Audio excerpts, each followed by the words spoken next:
चला तर आज आपण भरीव वांग्याची भाजी बनवूया एकदम साध्या सोप्या पद्धतीने।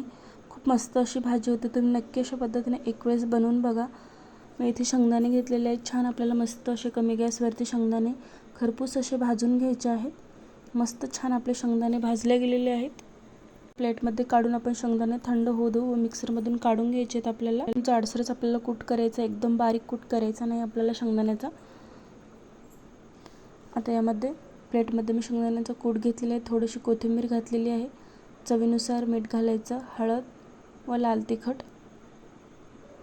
आता हे आपल्याला एकजीव मिश्रण करून घ्यायचं आहे मिक्स। थोडंसं यामध्ये आता आपल्याला पाणी घालायचं आहे। जिरे पावडर घातलेलं आहे 1 चम्मच।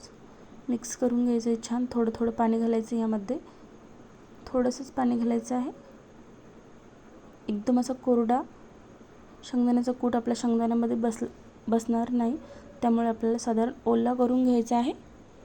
तर वांग्यामध्ये हा शेंगदाण्याचा कूट आपण भरून घेऊ। अशा पद्धतीने जेवढा बसेल तेवढा आपल्याला शेंगदाण्याचा कूट यामध्ये घालायचा आहे। तुम्ही कोणते मसाले वगैरे जर वापरत असाल तर तो मसाला सुद्धा यामध्ये टाकू शकता। आपण आज कोणताही मसाला वापरणार नाही, बिना मसाल्याचीच भरीव वांग्याची भाजी बनवणार आहोत। अशा पद्धतीने यामध्ये आपल्याला पूर्ण भरून घ्यायचं आहे।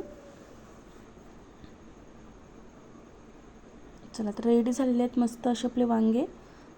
सगळं शेंगदाण्याचा कूट आपण यामध्ये मसाला भरलेला आहे, बघू शकता। चला तर आता कढईमध्ये छान कढई आपली गरम झालेली आहे। कढईमध्ये आपल्याला तेल घालायचं आहे।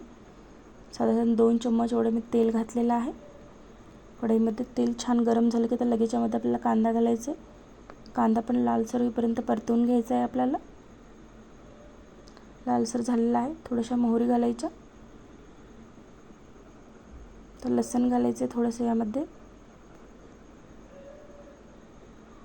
कोथिंबीर घालायची,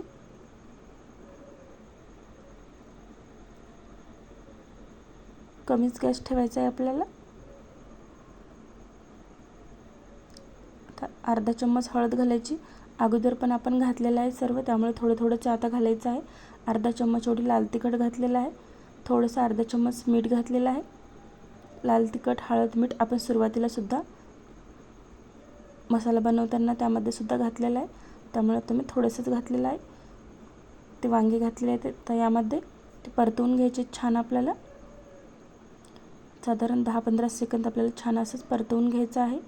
आता यामध्ये 1 ते 1.5 ग्लास एवढं पाणी घालणार आहे मी। तुम्हाला जेवढी ग्रेव्ही बनायची त्यानुसार तुम्ही यामध्ये पाणी कमी जास्त करू शकता।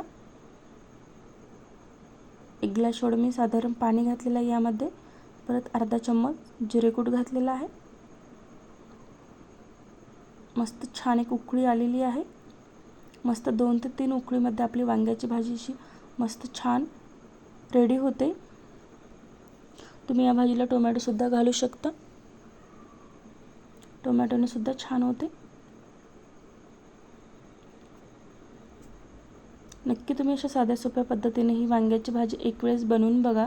खूपच मस्त अशी भाजी होते, बघू शकता किती मस्त झालेली आहे। कोणताही आपण मसाल्याचा वापर केलेला नाही या भाजीला, तरी सुद्धा किती मस्त अशी भाजी आपली झालेली आहे। एकदम छान अशी तर्री सुद्धा आलेली आहे, बघू शकता।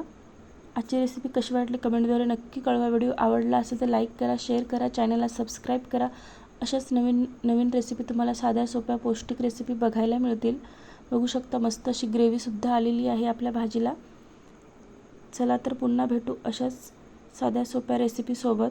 व्हिडिओ आवडला असेल तर एक लाईक करा। मस्त अशी परफेक्ट आपली भाजी रेडी झालेली आहे, वांग्याची भरीव वांग्याची भाजी। अशा पद्धतीने नक्की तुम्ही एक वेळेस बनवून बघा, खूप मस्त अशी ही भाजी होते।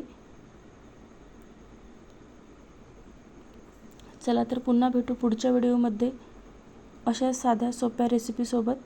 व्हिडिओ आवडला असेल तर शेअर नक्की करा।